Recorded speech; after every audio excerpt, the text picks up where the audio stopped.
প্রভাত বন্ধুরা, সবাই কেমন আছো? আশা করি ভালোই আছো। আর আমিও খুব ভালো আছি। দেবলীনা রাজদীপ ব্লগে তোমাদের সবাইকে স্বাগত আর অনেক অনেক ভালোবাসা। প্রতিদিনের মতো আজকেও মা আমাকে সকালে দুধ বিস্কুট দিয়ে দিয়েছে। তারপর ছেলেকে খাইয়ে তারপরে আমি ব্রেকফাস্ট করতে বসে গেছি, পরোটা আর আলুর দম। আর এখানে দেখো, মা আজকে ঘরে বসেই তরকারি কাটছে, কারণ এত গরম পড়ে গেছে যে রান্নাঘরে বসে মা কোনো কাজ করতে পারছে না। আজকে আমাদের এখানে রাস্তায় সব বাচ্চা ছেলেরা মিলে যত লোক যাচ্ছে সবাইকে ফ্রিতেই রসনা খাওয়াচ্ছে, তাই ওখান থেকে আমিও এক বোতল নিয়ে চলে এসেছি। আর তারপরে দেখো 12টা বেজে গেছে, ছেলেকে চান করাচ্ছে মা আর বাবা দুজনে মিলেই। ছেলেকে চান করানো হয়ে যাওয়ার পর মা ওকে খাইয়ে দিয়েছে, আর আমিও তারপরে চান করে চলে এসেছি। আর মা ভাত দিয়ে দিয়েছে। আর আমাদের বাড়িতে আজকে হয়েছে দেখো, পান্তা ভাত, আলু ভাজা, পটল ভাজা এসবই হয়েছিল। তারপর পান্তা ভাত খেয়ে বিশাল ভাত ঘুম দিয়ে দিয়েছিলাম, কারণ পান্তা ভাত খেলে এমনিতেই সবার ঘুম পেয়ে যায়। তো আর সন্ধ্যাবেলা হতেই ছেলেকে নিয়ে বাইরে একটু ঘুরছিলাম, একটুখানি ঘুরিয়ে এনে তারপর সন্ধ্যেবেলা ওকে খাওয়াচ্ছিলাম। ছেলেকে খাইয়ে উঠে দেখি মা রান্নাঘরে বসে কি কাটাকাটি করছে। আমি ভাবলাম হয়তো রাতের কোনো রান্না বান্না করবে, সেই জন্যই কাটছে। তারপর কি দেখি জানো, মা দেখি কি আলু আর গাজর এসব ভাজছে। তখন আমি ভাবলাম হয় চাউমিন নালে পাস্তা হবে।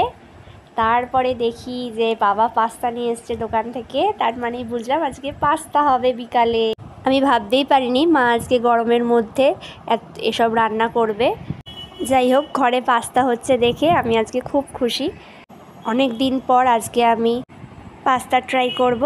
মায়ের দেখো এখানে সব ভাজা হয়ে গেছে। ওগুলো ভাজা হয়ে যাওয়ার পর নুন হলুদ দিয়ে এখন ডিম ভাজছে। ডিম ভাজা হয়ে গেছে, এবার পাস্তাটা দেবে। টক দই দিয়ে দিয়েছে অলরেডি। টক দইটা ওর মধ্যে ভালোভাবে ফাটিয়ে এবার পাস্তাটা দিয়ে দেবে ওখান থেকে ছেঁকে ছেঁকে তুলে, কারণ ওটা গরম জল একসাথে সব দিয়ে দিলে ওটা খারাপ হয়ে যাবে, সেটা ছেঁকে ছেঁকে দিচ্ছে।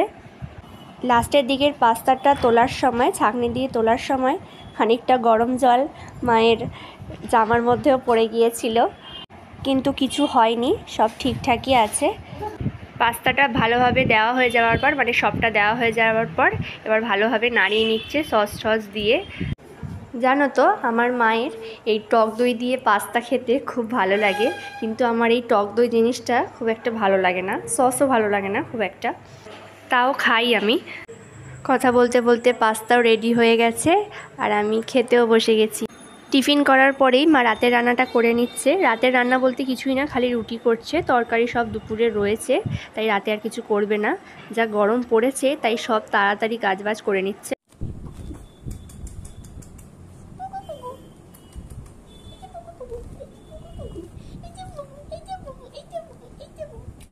এতক্ষণ আমি ছেলের সাথে খেলছিলাম, এখন বাবা ছেলের সাথে একটু কথা বলছে।